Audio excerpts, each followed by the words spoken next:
Tēnā koutou katoa. I'm Tracy Dean, the Governance Advisor for this meeting. The Chair of the Externally Funded Projects Committee meeting, Mayor Smith, has an apology today, so the committee must appoint a chair, but we'll go through this process after the opening karakia. Deputy Mayor Kuno, can I ask you please to karakia today? Kia ora. Kia hora te marano, kia whakapapa pounamu te moana, he huarahi mā tātou I te rangi nei, aroha atu, aroha mai, tātou I a tātou katoa. Kia ora, thank you. Can I call, we're going to use voting system A from the Standing Orders 5.6. Can you hear me all okay, everybody? Good. Can I call for some nominations for chair today, please?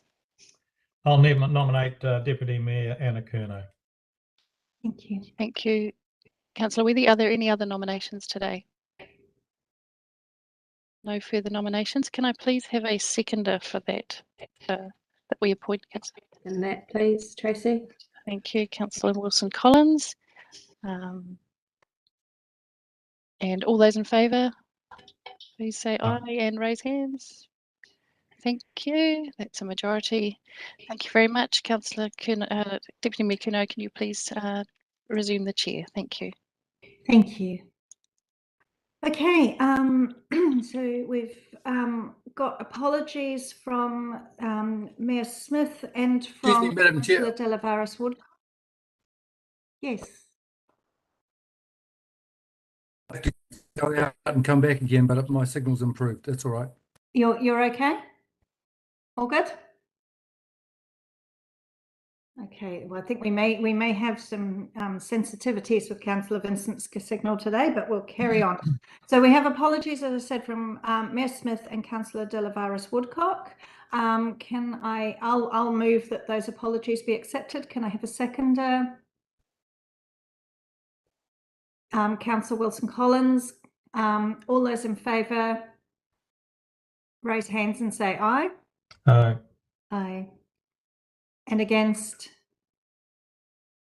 Carried. Okay, so we have the item 1.3, we have the agenda in front of us. Are there any comments or amendments to be made to the agenda? No. No, okay. Can I have a mover that we confirm the agenda? Councillor Wilson-Collins, and seconded Councillor Vincent. All those in favour, raise your hands, please say aye. And against? Carried. Okay. I do ask councillors if you could just, when we're doing the voting, do raise your hand, because not necessarily going to see everybody, and I just want it to be really clear to the meeting what we're doing here. Are there any conflicts of interest that need to be declared at this point? You can also declare them when we hit the item. Councillor Wills, you have a conflict of interest? Item 4. Item 4, the Kaihu Valley Trail Project update. Okay, we'll note that conflict of interest. Okay, moving on to item 2.1, that is the confirmation of the open minutes, and that's on page 2 of the agenda, the open minutes from the 20th of July. Can I have a mover and a seconder? Mover, Councillor Wethy, seconder, Councillor Joyce Parkey. Are there any comments or corrections to be made to these minutes before we accept them? No? Okay, we will put that to the vote. All those in favour, please raise your hand and say aye. Aye. Aye. And against? Carried. Okay, so moving on to item 3.1 is the Kai Water project update, and I believe that Eros is going to be presenting the first paper, and then the second part of this item, which will be the Kai Water Season 2 crop selection. I believe Greg and Jeanette will be presenting that. So is Eros? Yeah, I'm here. Sorry, I have a bad connection, so I will keep my video off for now.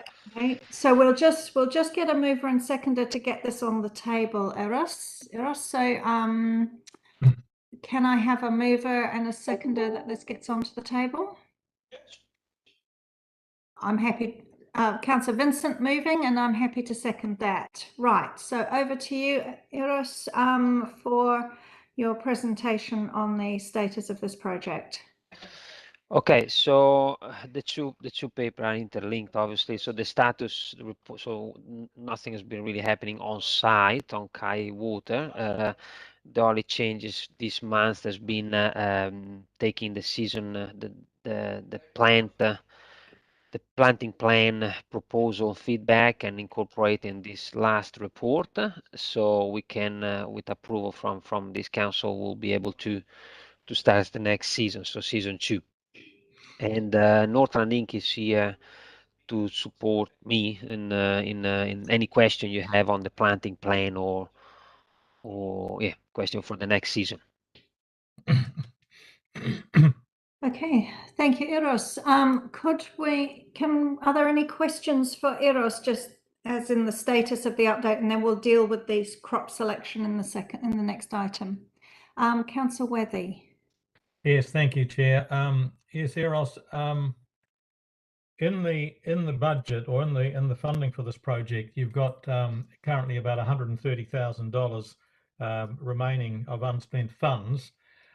Can we just have an assurance that the new planting program and what you're envisaging for season 2 is going to be met within that $130,000? Yeah, that is what been asked. So this question has been raised last time, and the team has confirmed that that budget is sufficient. That has been included in the status report. Okay, thank you. The 130,000. Yeah. Thank you. Any further questions for Eros? No. Okay. We'll move on to statements, starting with Councillor Vincent, who was the mover. Councillor Vincent, do you have anything you want to say at this point? Not particularly. I think there's perhaps more to discuss with the next item, but I think this indicates things are on track. Cool. Okay. A bit of a check. Yeah, but it's. I look forward to a successful outcome this time. Thank you. Right. Thank you. Yes, I'd echo that. I think the key discussion is in the next item. So I'll leave my further comments there. Okay, now I'm just going to take a moment. We'll just finish this item, and then we're going to backtrack because we do have a problem with the minutes item. Are there any further comments on this item, which is the status update of this project?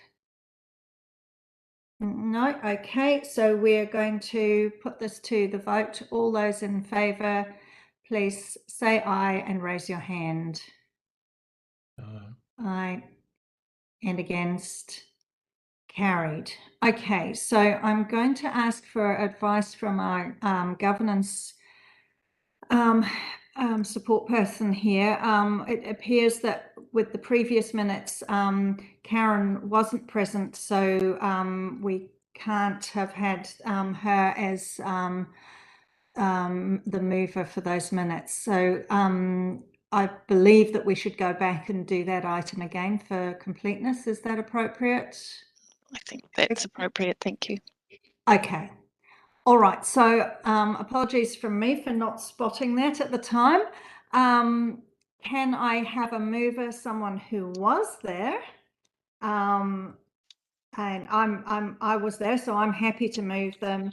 And who was the seconder of the minute? We had the mover was Councillor Wethy, and the seconder was Councillor Joyce. Okay. Yeah. All right. So Councillor Wethy, are you happy to move again? Yes, I'm happy to move again. And then we need a seconder. Councillor Wilson Collins is seconding. All those in favour, please say aye, raise your hand. Aye. And against? Carried. Okay, so now we move on to next item, which is the crop selection for the water demonstration sites. Now, I believe that this is going to be presented by Northland Inc., Greg and Jeanette from there. But can I get a mover and a seconder to put this on the table, please? Mover.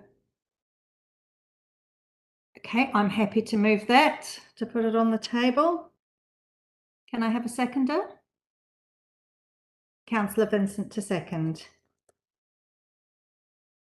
Okay, so now we'll hand over to the to Greg and Jeanette from Northland Inc. Welcome to the meeting, and please carry on and present your item. Good morning. I just have another addition here. Tammy Fremont has joined us. Okay, cool. So I believe that you've already seen the proposed selection crop report for the last meeting, and there were some questions around that. So for site 1, we're proposing to grow squash, 2 varieties. One was grower, one's for the export market, for the Japanese market, has a different flavour profile. That was in consultation with Te Oroa, so they're quite keen to grow that. And having a patch of that non-irrigated as well, so we can see the difference between irrigation and non-irrigation, and also looking at probably changing the type of irrigation used on that site away from the drip tape. Okay. Any questions or feedback on that? Yeah, so yeah, maybe we will throw it, as you suggest, we'll throw it open to questions as we go through the report, so we can address those issues as they arise. Councillor Webby, I think you were first to pop your hand up. Thank you, Chair. Yes, just a comment here. I noticed that in the squash, you're talking about a sort of a target production of about 11 tonnes per hectare. But if you look at what was achieved down in Hawke's Bay during 2018, that comes in over across 24 growers, averaging 13.3 tonnes per hectare, which is a significant increase over the 11 tonnes per hectare that you're projecting there. And I'm just wondering, can you make some comments on that discrepancy? Because I think we should be sort of at the outset saying, based on the achieved results in other regions around New Zealand for these squash species, have some target sort of a KPI on which we should be trying to achieve, and have that specified early in the project to see how we rate against it at the conclusion. So that figure is based on the varieties that we're growing and recommendations from the seed supplier. That's where we got that information from. So yeah, that's where that's come from. Yes, we should have a target, so we will be working towards that 11 tonne per hectare target. Okay.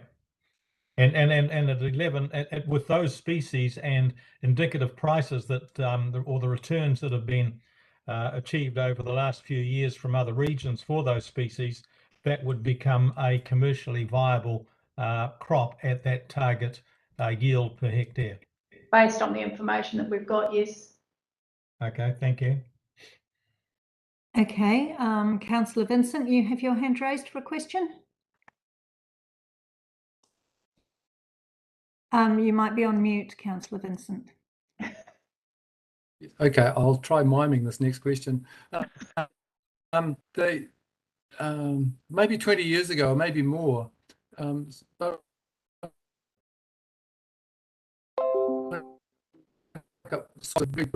wasn't. I mean, what's changed since then to again consider the future? And I've got another question or comment later as well. Okay. So yeah, squash was growing in the region, and for from what I understand, there was changes to the way, and most of it was exported to Japan. That there were changes to the way the Japanese accepted the product into the country, and we're putting more and more pressure on the exporters from New Zealand as far as pricing and that, so it became too hard, for want of a better phrase. This year we've chosen that crop because we have gone to the landowners and asked them what they would like, and that's what they've come back with. They will then look at possibly establishing an export market depending on how the crop grows. So it was their choice as to what was grown on that site. Okay, so to my mind, that amounts to sort of trying to persuade the market as to what it wants rather than starting from the market and working backwards. But Yep, potentially. however, I guess that would be one comment. Yep, exactly. Yeah, Got to okay. be able to first. Yeah, I have a bit of a problem with taking that approach, I have to say, but that I'll say that for my comments. The other thing I just wonder, as a suggestion, have you considered, given the issue with a problem, whether you might use sweet corn or maize and with the right interspersion between the two crops, reduce the risk of the armyworm invasion at the same time as providing a benefit to the squash crop, and also having something at the end of it in terms of the, say, sweet corn that you can also, that's another crop as well to go with it. So, yeah, any thoughts along those lines? so the sweet corn that was grown on that site last year was heavily infested by armyworm. So we don't want that infestation again. Well, I'm just wondering if you might be able to protect it, protect the sweet corn from armyworm with the squash crop. And I don't know how it actually travels other than overland. Yeah, we didn't actually And have. squash would be about. There wasn't a lot of wind damage on that site last year, considering that it is close to the coast. We based on last year and growing the watermelon and the kamu, there was no wind damage. Don't know what will happen this year, but yeah, based on last year we were fine. Oh, sorry. Yeah, I thought that somewhere I read that was a risk associated with that crop, and that would be. It is a risk, definitely, but based on last year and the fact that squash grows very similarly to kamu and watermelon, yeah, there was no evidence of it last year. Okay, cool. Just had to ask the question. Thanks. Yeah, Bye. thank you. Okay. I have a question. Just when I read the report, it looked to me like we were only doing one variety of squash, but you mentioned two varieties of squash, and I'm just wondering, with those two different varieties of squash, are we doing the irrigated versus non-irrigated on both of those varieties? Or yeah, so I'm just making sure we're comparing like with like. Yep, that's correct, Anna. Right. We are doing two types of squash, but both will be irrigated and non-irrigated. Great. Okay. All right. Any more questions on site one? No. Okay. Can we move on to your discussion about site two? Yep. So site two, we're proposing to grow sunflowers. Sunflowers have been chosen as a really good visual crop to show the difference between irrigated and non-irrigated. It's up to 0.5 metre to 1 metre difference in height. So a great visual to show, you know, what happens when you apply water, and also looking at a shoulder crop for sunflowers as well at the tail end of December. We can't plant any later than that because we start to go into the winter season and the site does get rather wet in winter. We can't get machinery in there to do anything with. Okay. Right. Any feedback questions? Yeah. Any questions on the site two, the sunflower site, with the two crops? Councillor Wethy. Yeah, thank you, Chair. I guess there is obviously a concern which has been raised in the report about the risk associated with birds decimating the crop of sunflowers. Now, I know this is only a trial, but at the end of the day, we've got to have something to measure the success of the trial. And if the birds have eaten the crop, it's not going to actually give us the right result. Have you looked at some ways of mitigating this bird threat that could be used when the sunflower seed's starting to mature and the birds are most likely to attack it? Yes, we've the farmer's going to be planting maize around the sunflower crop, so that'll take care of the threat of the birds to a fair degree. Oh well, I hope you're confident with that. Also working on the fact that for this first year, in theory, the birds won't know the sunflower as a food source, so we might get, you know, potentially there is less chance of damage in this first year. Going forward, I am actually I've talked to a couple of Kaihu growers that grow sunflower, and I'll go back to them and just talk to them again about what they've done. My understanding is they haven't done anything, but yeah, I'll go back and talk to them about that as well.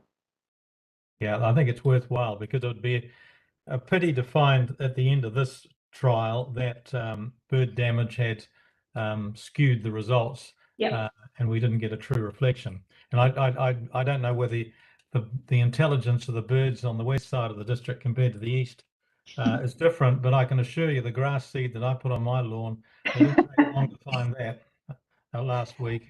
Okay. All right. Yeah. Yeah, I think I agree with Councillor Worthy there that if there are any measures we can take, those birds are pretty smart when it comes to finding food. So yeah, we're trying to do everything we can to make it a success. Any other questions on the sunflower crop? Okay, we'll move into statements and There's only 2 slides. sorry. That's okay. Okay. Yes. Yeah, I was the mover, so I'll launch into the statements.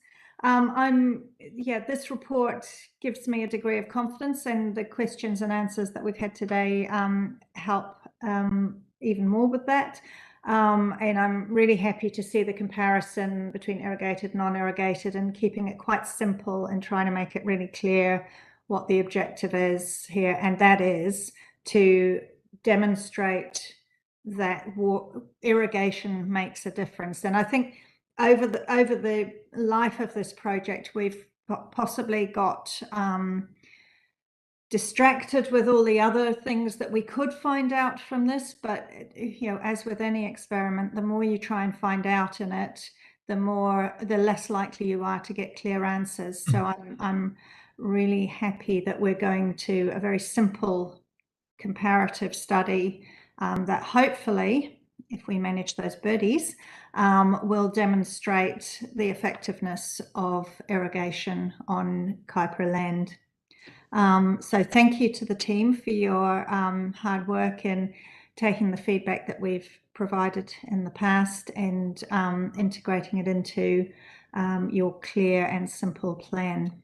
I understand it may look clear and simple on the surface, but there's been a lot of work that's gone on in the background to get there. So thank you. Councillor Vincent, as the seconder, you get the second statement. Okay. Yeah, well, So Vincent, would you like to turn your video? Sorry, would you like to turn your video off, because even your sound's a little shaky with. Yeah, okay. Thank you. Yeah, I think I've already made the point that my main concern would be trialling crops for which there is no, like as an export crop for which there is no market. And yeah, otherwise it'll be interesting to see just what might be possible, and also be look forward to seeing any demonstrable difference between irrigated and non-irrigated crops. And I think there was some hesitation in the report regarding the sunflowers, that in some years you might do better without irrigation than with irrigation. But I mean, I guess that's the variability of dealing with living material. So I hope it is successful. Thank you. Any further comments or statements that anyone? Councillor Withy. Yeah, thanks, Chair. Yeah, look, I'm a lot happier about the structure of the second part, or the second trial, if you like. I think the crop selection has been thought through a lot better, perhaps, than in the early trial. I support what the Chair has said about making things too complex. You learn very early on when you're doing research and experimentation that if you change more than one variable in an experiment or a trial, then the results get more and more fuzzy because you don't know which variable is causing the end result. So I think we're keeping the variables down to a minimum, being either irrigation or not irrigation. The crops have been selected. I also support Councillor Vincent's comments. When you're looking at strategies on where we can increase the, if you like, the horticultural returns out of the district, we need to be very conscious of what is the actual revenue stream likely to result from any such crops. And so selecting a crop based on what people would like to grow, as opposed to selecting a crop which people want and will pay money for, are two totally different things. So I would suggest that this project needs to start looking very carefully at the pull strategy rather than the push strategy, and make sure that the market is also being researched in much the same way as was done on the peanut trials. Start working with the people in the market very early on. So those are just my comments, but I think so far it's going in the right direction, and let's hope we see some very, very much improved returns on what we did in the first season's crop. Thank you. Any other statements? Okay, I'll finish up by just saying that for the team that are putting this together, we need to reflect that they were given a brief, and that the contract that they're working to is based on that brief. So I think there were possibly challenges right at the beginning in terms of how that brief was put together. But I think given the feedback that we gave them at the last meeting, they have done well to come back with a simple solution. The commercial viability of crops is possibly a next step in the project, but at this point in time, we're looking at water effectiveness, and so that's what this project is about. So I'm happy to recommend that we adopt this planting plan. So we'll put this to the vote, and all those in favour, please raise your hand and say aye. Aye. Aye. And anyone against? Mark, you're against. So Councillor Vincent, you're voting against?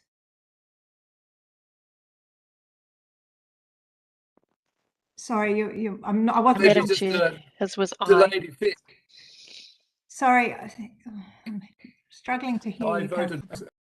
You voted for. Sorry, I wasn't sure whether that was for. a delay or a vote against. So maybe I should slow down between those two options. Okay, on that basis, the motion is carried, and we will move on to the next item, which is the Kaihu Valley Trail project update. And do we have Greg here to present that? We do. Good. So I'm looking for a mover and a seconder to get this on the table. Councillor Wilson Collins moving. Can I have a seconder for this motion? Councillor Joyce Parkey.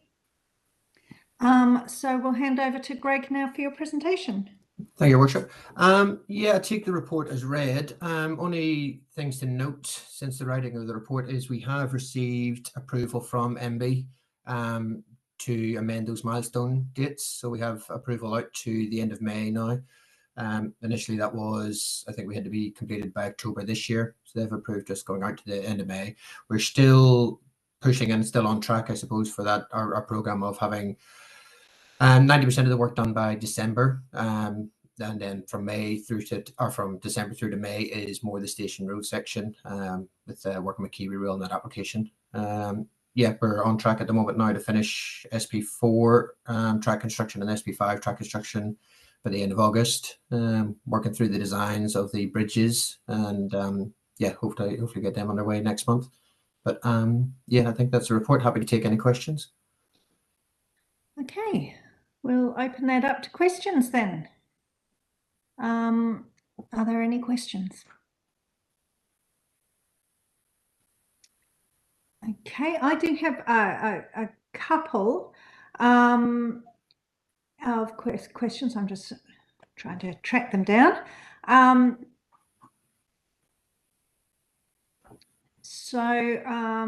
Bear with me while I just try and organize which way I'm going. Okay, what are some of the types of objection, just so we get an understanding as to what are some of the things that people are objecting to along the way at this point in time? I think it's a mixed bag. I think it's obviously we're dealing with 115 stakeholders along the whole route because it is quite a long. So it varying in terms of you'll have people maybe that are for it, but maybe not in their backyard sort of element of it. There's an element of concern of just health and safety, maybe with the track going past the property and the farms and people maybe leaving the farm or the property and going into it. So we have to work with that. There's the concern, I suppose, just with the public and the working farms and people coming along that there, and just that interface really. So there's some concerns then, I suppose, from a cultural aspect with the maraes of just alignment of where we are with the track in relation to the marae and the Europa. So yeah, so it's everyone's slightly different sort of thing, but it's more just, I suppose, yeah. Cultural ones is more around just the location of the marae and the Europas and how that affects and the impact on that. General sort of landowners is just some maybe just don't want it. I think in that area, and it could be splitting farms going through in terms where rail tracks go. So there's a concern of that. There's, I suppose, maybe concerns maybe of historical land ownership maybe, and working through the details of that, and that's maybe further on up. So there's just a number of issues of that sort of working through, I suppose. And what we're trying to do is maybe just not force a route, but maybe just have those conversations to see where we're still got some concerns just of where the best route is we can get through. I suppose what we're trying to do is, because again, we still don't have preconceived ideas exactly where it should go. We've got ideas and options where it can go, but it's sort of working with each landowner on that. The intent of, I suppose, is now, because we've got funding just to do what we have on SP3 and SP4 and SP5, and I suppose that runs out at the end of the year. Going forward, funding, obviously, we don't know what that is. So what we're trying to do now by the end of this year is really just try and get some clear direction of people's inputs, where they want it, where they don't, how we can work with it, and what that would mean from a construction cost point of view, so we can put that into a business case and allow for future applications going through for the LTP and the NLTP, is where the funding is possibly likely going to come from. So it's, yeah, so that's our objective, but it's sort of varied with those. I think we've got a report that Amanda's putting up. I think it was a request came through at a previous meeting just of the status of those. So we're working through that report, and hopefully we'll have that up next week or next month's report, just to try and give it an indication of where all those sort of concerns are and what the variability is of them. Also with trying to protect, I suppose, the privacy of the landowners at the same time. So it's just, so it's just how we present that. I suppose we're just working through the details and trying to just at a high level what those concerns are. So Amanda's working on that at the moment. Okay, good. Thank you. And Councillor Wilson-Collins, question. Thank you, Madam Chair. Hi, Greg. I just, after some clarification, you just mentioned then that we've got the work progressing to December, and then from December to May, want to work on the Station Road part of it. But then you said something about funding running out.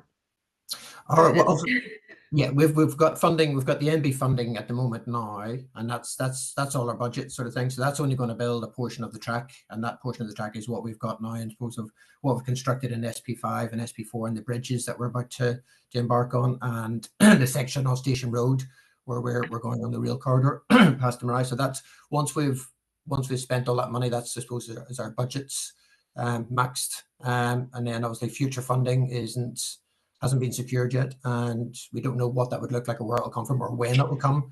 So I suppose all we're trying to do, I suppose why we've got some funding, is make sure that we, I suppose, try and do as much of that consultation as possible, and try and get people's inputs and thoughts, and try and include that into any future budgets and applications that may be required. Gotcha.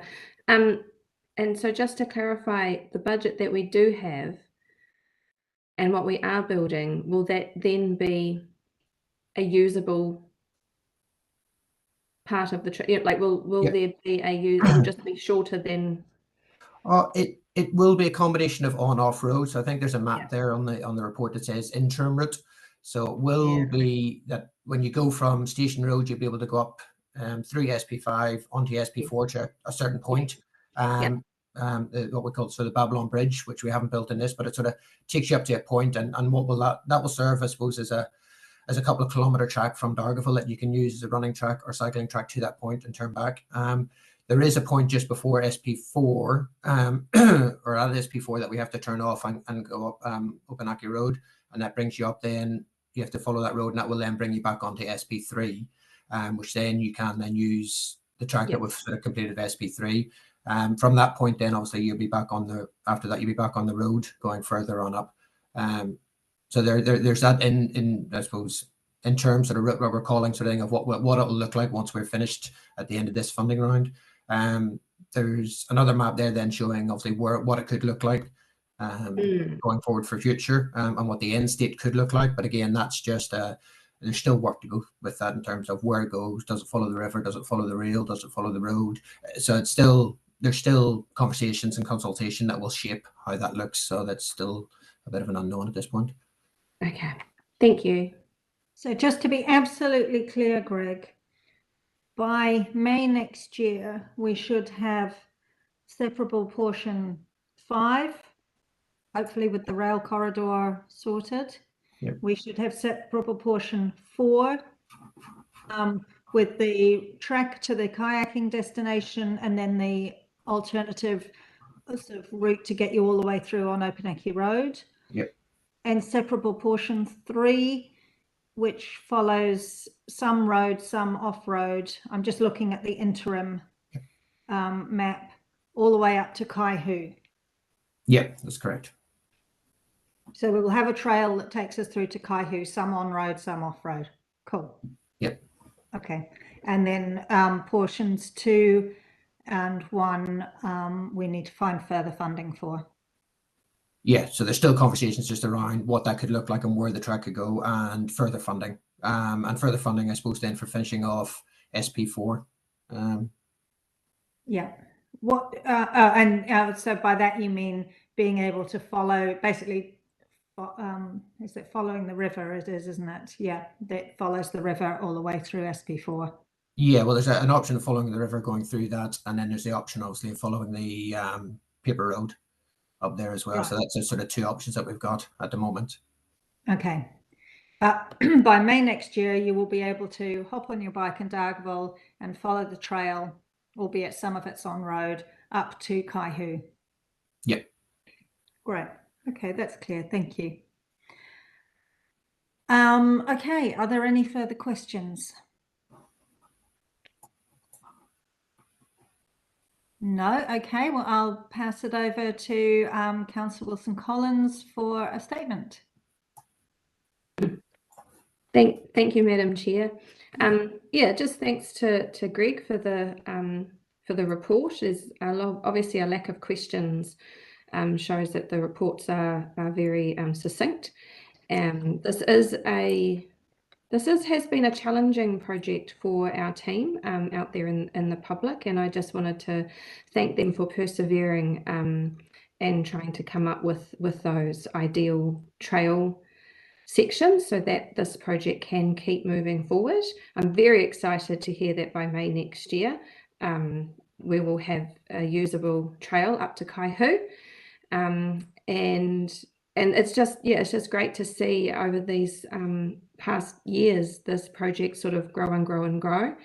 I can't say that I have huge concerns about the funding running out, because I know that's kind of how these big projects roll, and something generally comes along. So, I mean, once it's started, it's only going to get bigger and better. So just thanks everyone that's involved for getting this moving along. Thank you.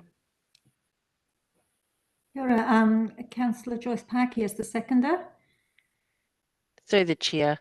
Yeah, I concur with what Councillor Wilson-Collins is saying. I suppose the one thing that I constantly get feedback on is the upkeep. I think that is the multi-million-dollar question for our community. Is we're putting this thing in, but how are we going to continue to fund it and maintain it, and where is that money going to come from? So I think we've still got some work to do in communicating the messages or the value of this for our locals. That being said, biking is rapidly growing in across New Zealand, and some people will get extreme benefit out of it, maybe not so much for others. But thanks, Greg, for your work to date. I'm looking forward to seeing what lands in December, and yeah, whatever that looks like. Kia ora. Kia ora. Councillor Vincent.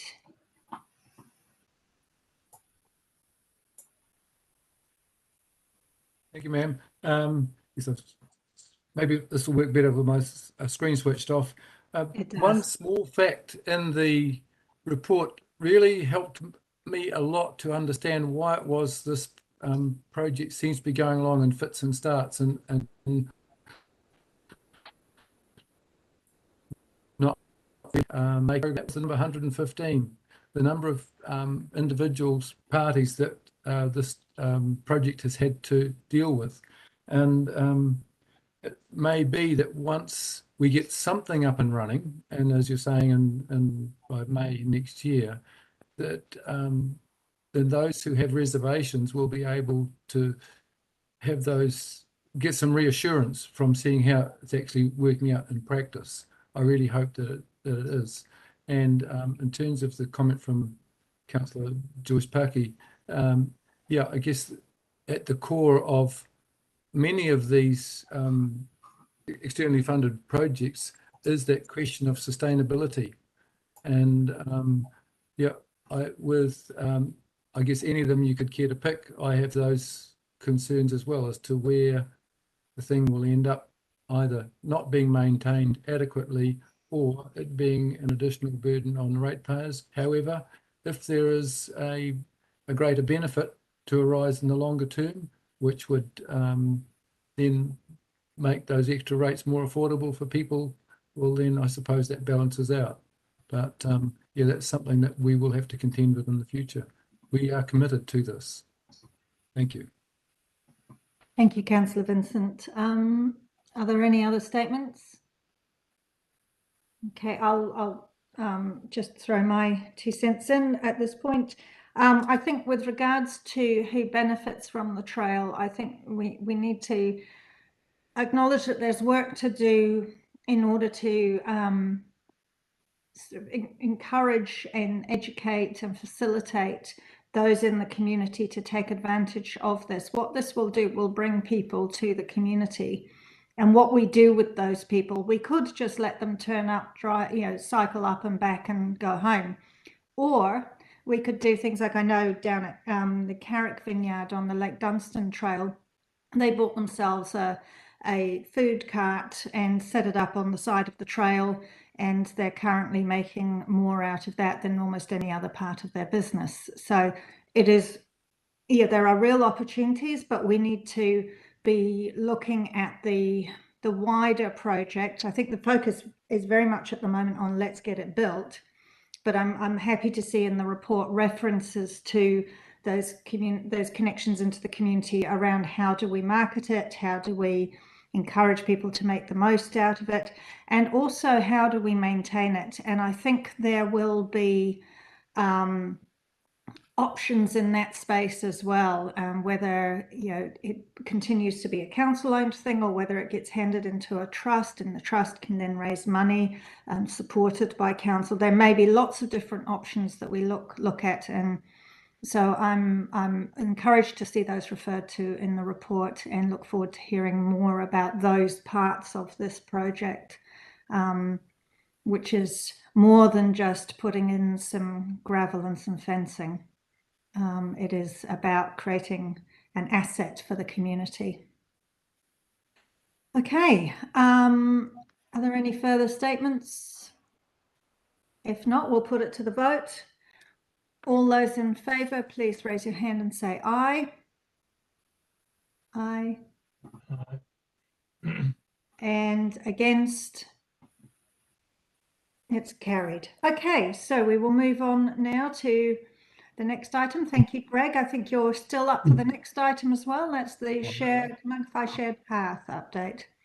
Councillor Wethy moving that, and a seconder for that. Councillor Wilson Collins. Okay, Greg, your presentation. Thank you. Yeah, just take the report as read. Again, just to note, not major changes from what has been reported in the agenda item. We have undertaken and completed the repairs, I understand, on Molesworth Drive. We have pretty much finished now what I'll call phase 1 of the works, which is on the works on the road reserve and following the road corridor and intersections, bar some line marking, I understand, on some of the raised crossings, so that they're just waiting on a window and trying to line that up with availability of contractors and getting a sufficient window in there to undertake that. So they're still working with that. We have undertaken and started the works in the park section, the community park. So that's underway. I believe it's about a 2-month sort of program, pending weather. And we have also obviously put our application in to MB for that request for an extension to the milestones. We haven't heard back yet. I think it got lost in communication when we put it in along with the KVT application. So we're just pushing that forward, and hopefully that's now going through to TMP. We don't expect any issues with that one, but happy to take any questions. Okay. I'm just going to jump in very quickly, Greg. On the first page of the report and under the initial categorizations and in the comment section, it says that the program's been extended to August 24. Do you mean 23? Yeah, it is. It should be 23. That's a program that we should be finished. Sorry, that was a typo. Right, and I know I looked at that and sort of had a sharp intake of breath. So comforting to know that it's 23. Councillor Wethy. Yeah, thank you, Chair. Greg, you've very, very pleased to see the Molesworth Drive repairs have been completed, and the community's much relieved they don't have to battle the traffic lights any longer. But because of that, if you remember, we had postponed the blessing for stage 1 because that work hadn't been completed, and now that it has been, have you got a date or some arrangements now set for the blessing for that stage 1? It's not clear that you've made a decision on that yet from your report. I don't believe we've got a date. I think Tim's working on that now to reinvigorate that and set that up and try to start that process again now that we have, I suppose, sufficiently finished the works to that point. So hopefully we'll be able to report back next month of what that is, if not before. Well, I'm just conscious of the fact that we're getting very nearly to the end of the term, and there's a lot of other things going on at present, so we need to get a bit of work done to give everyone a sufficient notice that there is a blessing. So could you? Yeah, we'll follow that up and try and progress that as quickly as we can and come back to you on that. Thank you. Okay, any other questions? No? Okay, we'll move on to statements. Councillor Wethy. Yeah, thank you, Chair. Yes, look, this project is certainly moving along. I'm also heartened to hear that it was a typographical error that, that extended it by another 12 months, the project for stage 2, because I think that would be a stretch too long. But there's no doubt about it. It's also heartening to see that the section that is being completed by Mangawhai Central contractors as part of their development contract is now being concreted. So the preparation is now, in fact, I would think the speed at which they're going, they'll have completed that within the next week or so. So that's going to end up with another section right in the middle of the track with both ends into the wilderness, if you like. So we'll obviously be looking forward to getting the stage 2 underway as soon as the ferry turn season's over and we get the bridge built, so we can connect up the section of the path that will be laid in front of Mangawhai Central with the northern reaches of the path that have already been laid and are getting a substantial amount of use. There's no question in my mind that this is one of the most significant projects that Mangawhai has had in recent years, if not ever.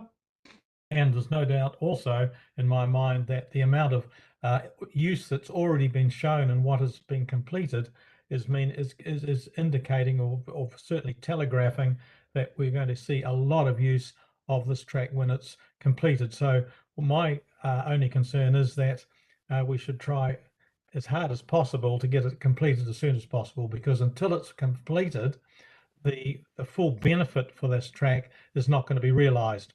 And you know, at this, I think the community be looking to council to keep the foot hard on the accelerator to get this total project completed as soon as possible. So far, good work to the team, and you know, long may it continue. Thank you. Councillor Wilson-Collins is the seconder. Thank you, Madam Chair. Yeah, I agree with everything there that Councillor Wethy's said. It's great to hear that those Molesworth Drive repairs have been sorted out.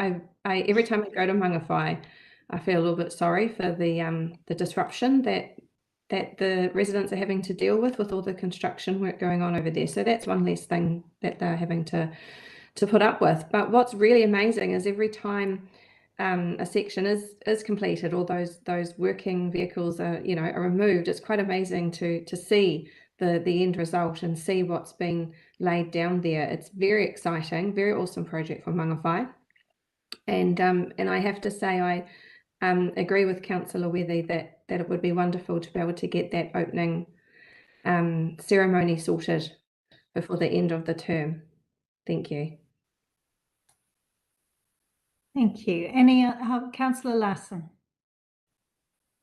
Thank you, Madam Chair. Yeah, I mean, absolutely amazing project. Incredible to have that amount of external funding, and so great to see it happening. And yep, some delays, but it's always going to happen.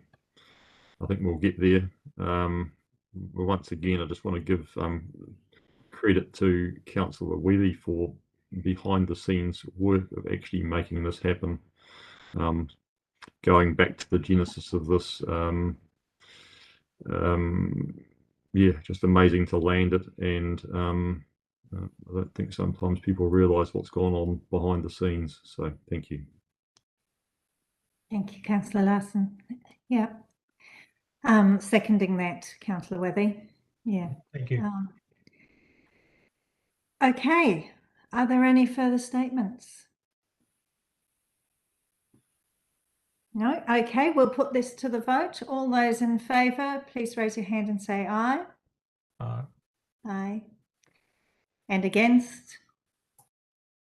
Okay, that's carried. So we now move on to the Kaipara Wharves. Oh, thank you, Greg. We'll move on to the Kaipara Wharves, and I think we've got Eros presenting this to us. So can I have a mover, Councillor Wills, and a seconder? I'm happy to second that in the absence of anyone else. Okay, that's now on the table. Eros, if you could present your report to us, that would be great. Okay. So since last report, a separable portion 2 has been awarded, means the contractor is now start mobilizing. In parallel, the team, so council team and Consult have done a functional review of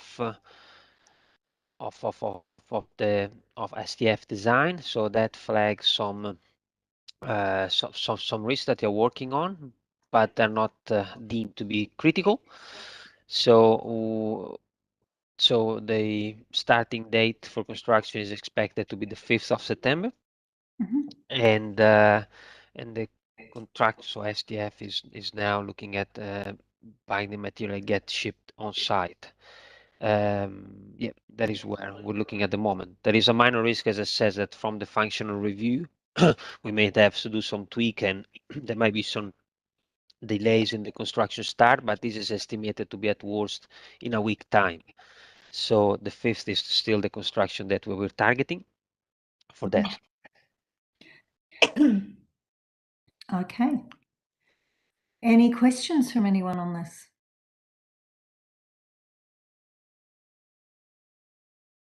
No questions. Okay, well done, Eros. No questions. Thank you. So we'll move into statements. Councillor Wills, you were the mover, so you get the first statement.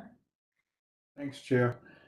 My only statement is that I no longer tell the locals when we're about to start. I will actually wait till the product shows up down there. I'm being a bit cynical, but this is Wharf's project really is just focused on the completion now of the Poto one. And I thank the other councillors for supporting the funding top up just to try and get on with completing this project. We've had a lot of consultation with the community, and they have had some issues, and we've managed to deal with most of them and get a good acceptance of the consequences of not building some grand thing that would change life down there hugely, but something smaller such as this that will hopefully enhance their lives rather than dramatically change it. So I thank the rest of the council for your support in getting this to this stage, and I actually look forward to it being completed before summer, touch wood. Thank you. Thank you. Yes, I as the seconder, I'll hop in now. Yeah, I want to really offer my thanks to the staff and to the elected members who've been very involved with the community, keeping the community informed as this project has sort of shape-shifted along the way. But I think we have a good outcome now, and it sounds like hopefully a start date looming fast on the horizon. So yeah, really, yeah, kudos to all those involved, the community, the staff and the elected members who've given so much of their time and effort to be engaged and keep this project focused on meeting the needs of the community. Are there any other statements? No, in that case, we'll put this to the vote. All those in favour, please raise your hand and say aye. Aye. And against? Carried. Okay. So what are we up to now? We're at the Dargaville Titikoperu Stock Bank project. And again, I believe this will be Eros presenting this. So could I have a mover and a seconder for this to get on the table? A mover first. Councillor Wilson-Collins, and a seconder, please. Councillor Wills. Okay, Eros, if you could present your report, please. Okay, so since last report, the two consent has been lodged. So both the Northern Regional Council consent and the Kaipara District Council consent. So at the moment we got the 4th statutory week for reply for the consent. So we're expecting no major surprise from the consenting process. And in parallel, we are working on the procurement of this trial. As discussed before, we'll be starting with a trial in late September, early October. The so we're preparing the contract document, the procuring document. And as well, we're working on third stream, that is the detailed design of this section. Our staff is talking with local contractors to understand the market and what the capability are on the ground locally, and informing that obviously the trial is coming up. So yeah, so we're waiting for the resource consent to be in hand, and the work procured in the next month or so. Okay, thank you. So are there any questions for Eros? Councillor Wilson-Collins. Thank you, Madam Chair. Thanks, Eros. A couple of questions, I guess. So first off, the trial, has that been secured on a property where we already have the landowner buy-in? Yeah, so we're discussing that with the landowner. So we can't move obviously until we don't have the resource consent. So the first gate will be the resource consent, but ongoing discussion ongoing with the landowner, with local contractor on the ground, and yeah, our PMs are out there. Okay. And my other question is undertaking the discussion. Yeah, cool. The other question is just the talk about the 115 stakeholders for the Kaihu Valley Trail. Do we have any indication of how many stakeholders we need to deal with for this project? So we already done that exercise for the resource consent, because we have to lodge the consent. So local landowners has been engaged. We had about, don't state me on the right number, but about 50 landowners. And out of them, I think it was 4 or 5 were not saying opposing, but were not really informed. So we're undertaking that. And at the moment, we haven't seen any major concern from landowner or critic or opposing. Great. So that work has been already done. Cool. Thank you, Eros.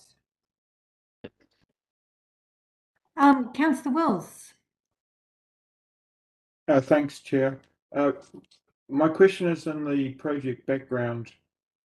The justification for this from MB was that it was high value horticulture land, and part of that justification was the original expectation that we'd be bringing fresh potable water back from the Te Kauperi Dam back to Dargaville, which would change that land, which currently largely is dairy and beef country.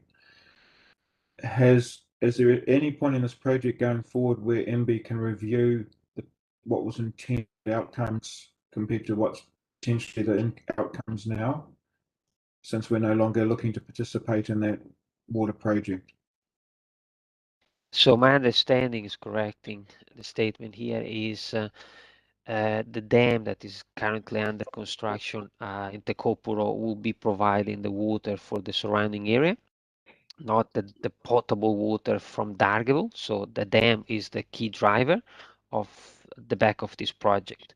So the decision to fund this stretch of land, the Kopuro, not something else somewhere else in Kaipara, is just to protect this land.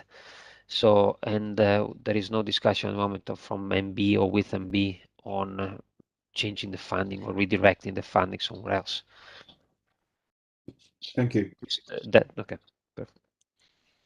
Councillor Vincent.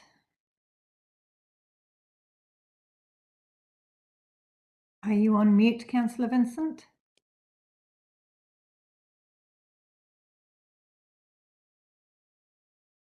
Councillor Vincent, your hand is raised. Are you wanting to ask a question?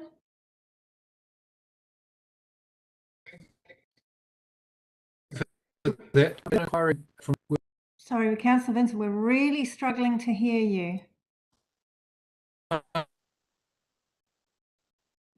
Perhaps if you could type your question. Oh, hey. Yeah, if you could type your question and then we can read it out.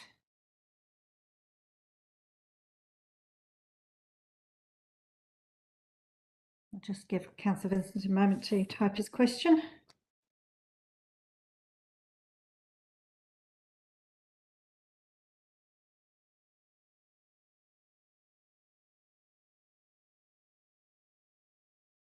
Okay, so this is a question from Councillor Vincent, who's having some sound problems, so I'll read it out.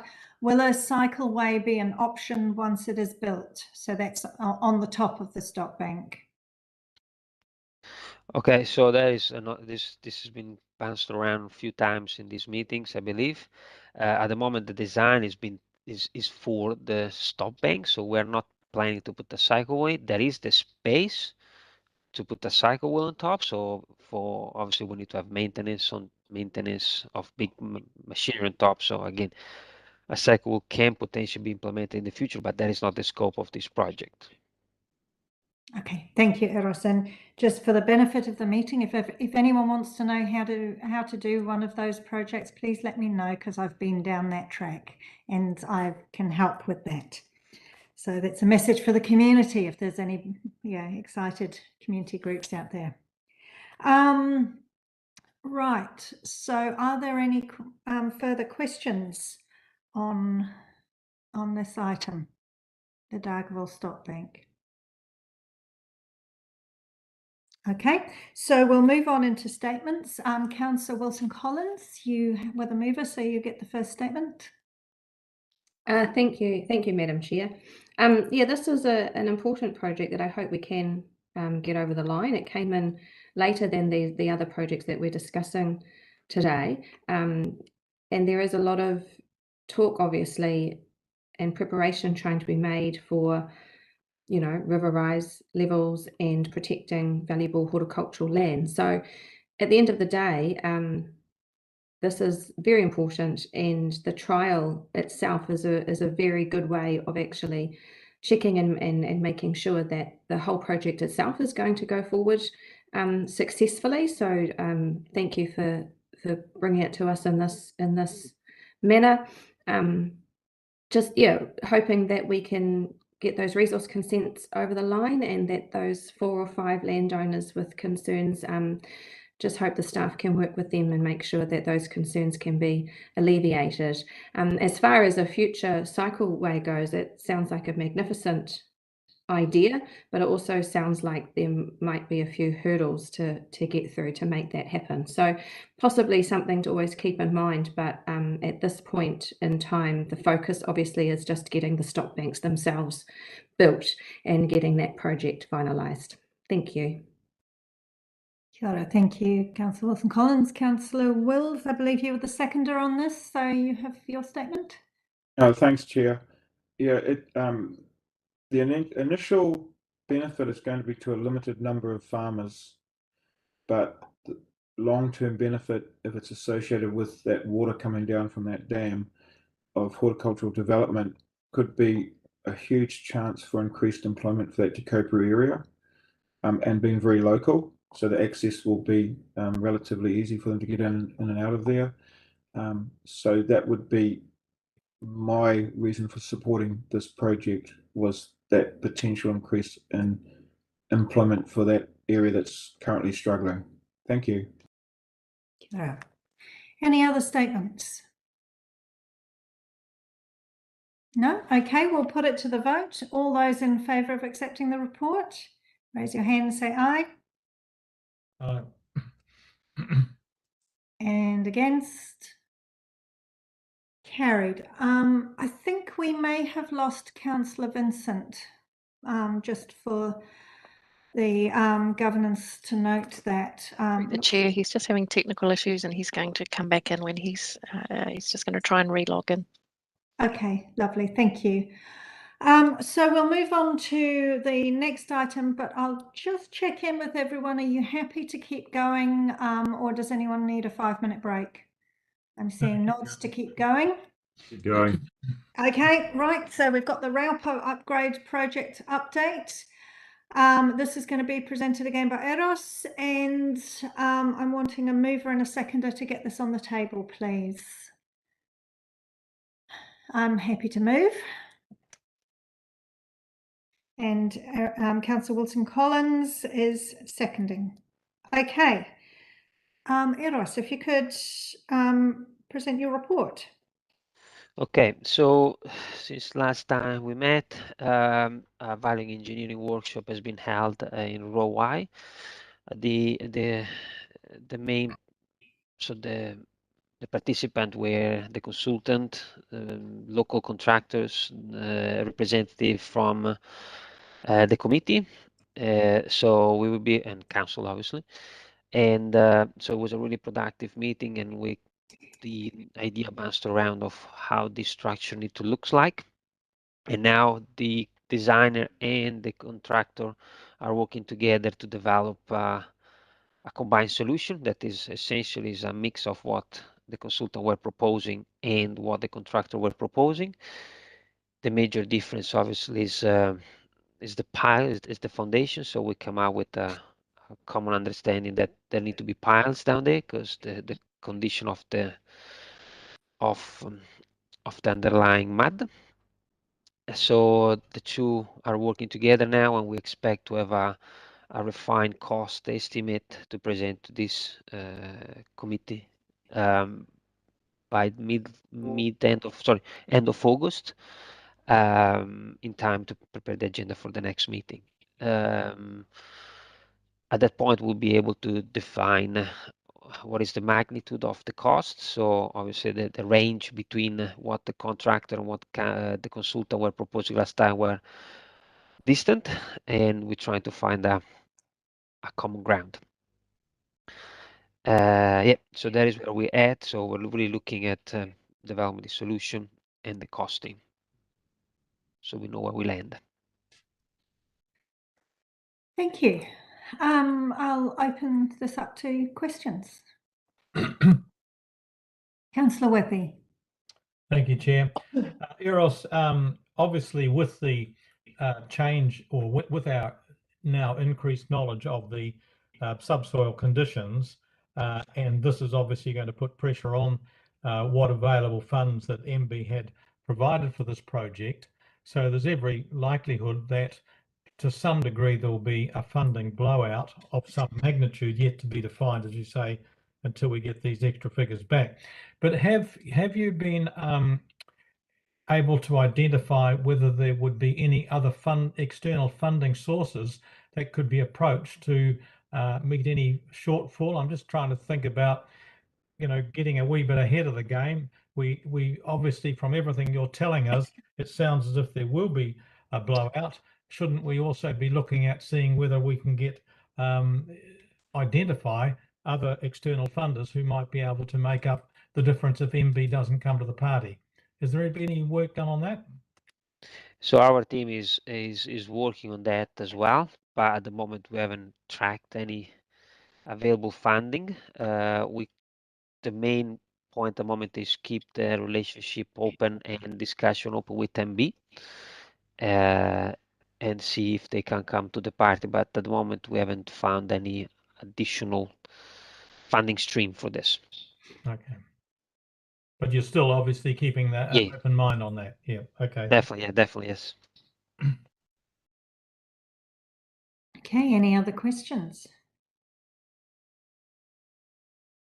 No? Okay, so we'll move on to the statements. As the mover, I'll start. I attended the value engineering workshop at the invitation of the chair of the Drainage Committee, and I thought it was a really useful discussion. It was robust, and the different viewpoints were clearly expressed. And there was a real willingness of the contractor and the engineer to work together to try and find a solution that would work in the budget that we have. So I'm hopeful that there will be a good outcome from that process. It was a good, thorough discussion with lots of strong views clearly expressed, so it was good. And I think it would be a useful tool for us to use it in other situations where we find that we're getting these differences in costs. Yeah, I just want to thank the staff for listening to the concerns that have been expressed in the past and going through this process, and I look forward to the outcome of it, hopefully for our next meeting. And I'll hand that over now to Councillor Wilson-Collins, who's the seconder. Thank you, Madam Chair. This is a fascinating project, and I feel like it's almost 2 steps forward, 1 step back. Unfortunately, it's almost, people versus nature and trying to actually get this across the line. So I just wanted to just let the staff know that I really appreciate what they're trying to achieve, but also, sort of feel for the delays that seem to keep cropping up with this one, and also just want to tautoko what Deputy Mayor Kuno has said about listening to some further advice and being able to incorporate that in what we're doing. So thanks very much. Kia ora. Any further statements? Okay, nothing further. So I'll put that to the vote. All those in favour, raise your hand and say aye. And against, that's carried. Cool. So we'll move on to the penultimate part of the agenda. That's the project's financial overview. And this is going to be presented again by Eros, I think, or is it Sue? I'm not sure. Hi. Hello, Sue. Yeah, can I have a mover and a seconder to get this on the table? I'll move. Councillor Wethy to move. Can I have a seconder, please?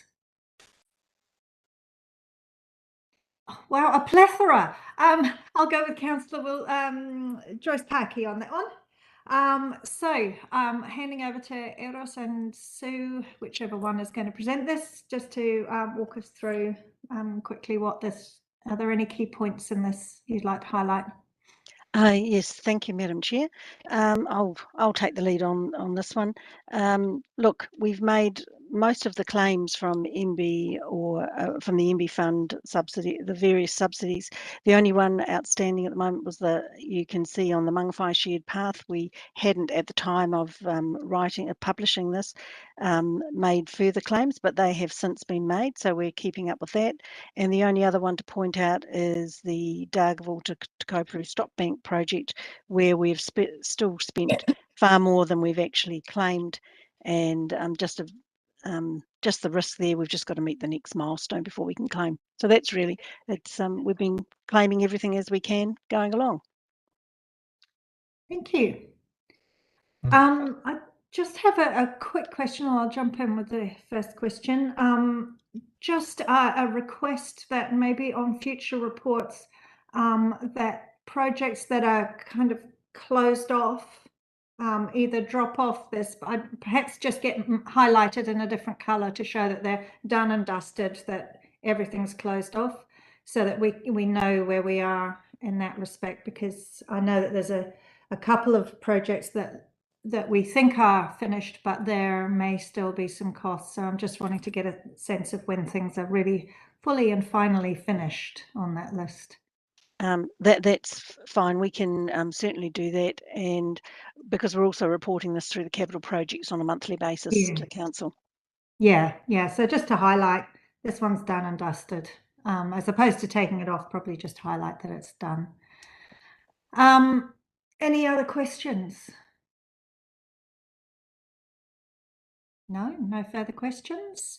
Okay, we'll go to statements. Councillor Wethy. Thank you, Chair. Yeah, no, it's not really anything. I think this is a very good summary of what we've discussed in the earlier part of the meeting, and it's heartening to hear from Sue that we're up to date with our claims, and that's about all we can do. I think this is a good summary and it's self-explanatory. Thank you. Great. And Councillor Joyce Parkey is the seconder. Oh, I support what Councillor Wethy said. It's a really good summary, and I think the evidence speaks for itself. Thank you. Thank you. Any further statements? No? Okay, we'll put this to the vote of accepting this report. All those in favour, please raise your hand and say aye. Aye. Aye. And against? Okay, that's carried. We'll move on to the next item, which is the programme overview. And again, we have Eros on this one as well. So Eros, if you could just, sorry, just hold while I get the mover and seconder for this. Can I have a mover? Oh, thank you, Councillor Wilson-Collins. And can I have a seconder? Councillor Joyce Parkey. Okay, Eros, if you could just quickly talk us through this part of the report. Yeah, so last meeting was some statement around this report. Well, we put a comment on top of the PDF. So these are the milestones that have been agreed with MB. So are the one in the contract. This is why sometimes they don't reflect the truth. So for the detail of the program, please refer to the individual status report. But this is what we have agreed with MB. Okay, all right. I have a quick question just regarding the Railpo upgrade project. It looks to me like we're planning to do much of the construction through the winter. Is that wise? Yeah, with Railpo, obviously it's not going to happen anything in winter because Yes. it would probably mission impossible to do that. And we know we're already in discussion with MB that the program will be adjusted pending funding and all the outcome of this of the value engineering workshop. So the program will be renegotiated. Okay. But definitely anything will happen in summer. Great. Okay, that's comforting. Thank you. Any other questions on this, on the program update? No. Okay. We'll go to statements. Councillor Wilson-Collins. Thank you, Madam Chair. I do have a comment to make, and it might be, I don't want to say a waste of time, because I understand we've possibly only got one meeting left of this committee before the end of the term, and we just don't know what's going to happen next time round. But what I have noticed, especially these last few meetings, is that the reports are being prepared as at the end of the previous month, and by the time we come to our meetings, there can be some stuff that's out of date. Things just move so rapidly sometimes. So I just wanted to make the comment that perhaps if this committee structure goes forward, if there could be either the committee is closer to the beginning of the month, the meeting, or the reports are prepared closer to the meeting time, just so that there's a bit of more cohesiveness there in what's being reported and what's actually happened. Thank you. Councillor Joyce Parkey as the seconder. Kia ora. Yeah, well done, Erin. That was not Councillor Wilson-Collins. That was not a waste of time. I just want to applaud all the work and effort that goes into these reports, and be that they may be a little bit premature. They keep us across things, and this committee has been really privileged as a result of that. So it keeps my confidence level high, even if I don't always agree with the outcome. But I do appreciate the work that's gone into it. So thank you very much. Kia ora. Yeah. So are there any other statements on this program update report? No? Okay, we'll put this to the vote that we accept this program update report. All those in favour, please raise your hand and say aye. Aye. Against? That's carried. And that brings us to the end of the items on the agenda. So I'll just close the meeting with the karakia. Kia tauna manaakitanga a te mea ngaro, ki runga ki tēnā o tātou, kia mahia te hua mā kihikihi, kia toi te kupu, toi te aroha, toi te reo Māori, tihei Māori ora.